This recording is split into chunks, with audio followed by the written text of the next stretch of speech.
উত্তর পূর্বাঞ্চল তথা আসামের অন্যতম প্রখ্যাত কবি, সাহিত্যিক, গীতিকার শ্রীযুক্ত মন্টুলাল আচার্যের লেখা অথ কার্তিক কথা। আশ্বিনটা গেলই ভালো, কার্তিকটা কাঙাল মাস, কিরণ ঝরা সবুজ মাঠে, ধানের বুকে কোমল শ্বাস। ধোঁয়াশাময় দিগন্ত পার, বেলা শেষের খেলার ঘর, আকাশটা যে নুইয়ে আসে, উছলে পড়া বাদল ঝড়। গাছের শাকে চাতক ডাকে, কাতর চোখে শুনছে তান, বুনো হাঁসের পাল ছোটে ওই আপন নীরে আকাশ যান।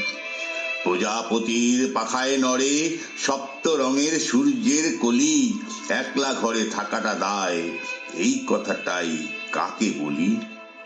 পুজো গেল এই তো সেদিন, উছলে ওঠা হাসির বান, বুকের মাঝে সকাল সাঁঝে আজও বাজে শারদ গান। কোজাগরীর চাঁদের রাতে ভক্তি ভরাট যার মনেতে, সেই ঘরের ভাড়ার জিম্বা মা লক্ষ্মী নেন আপন হাতে। কাঙাল হোক বাঙাল হোক, নবান্নেরই আশায় ঢলে, আকাশ কুঞ্জে আকাশ প্রদীপ, পিদিমে জলে তুলসী তলে।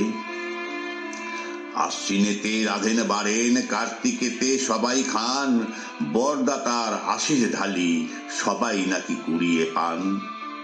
তারপরেতে আসে দীপান্বিতা, আলোর রশ্মি ঝলক পাই, কার্তিক মাসে কার্তিক কোথা, তার তো কোনো হদিশ নাই।